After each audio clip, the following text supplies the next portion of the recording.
Selamünaleyküm. Ve aleykümselam abi, hoş geldiniz. Hoş bulduk. Allah razı olsun. Ben Kumbara'yı Suriye'deki yetim kardeşlerimize vereceğim.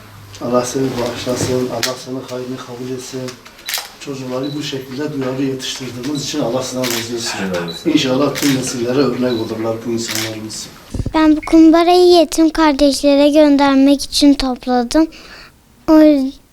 Bu amcalara verdim, o yüzden inşallah onlara gider.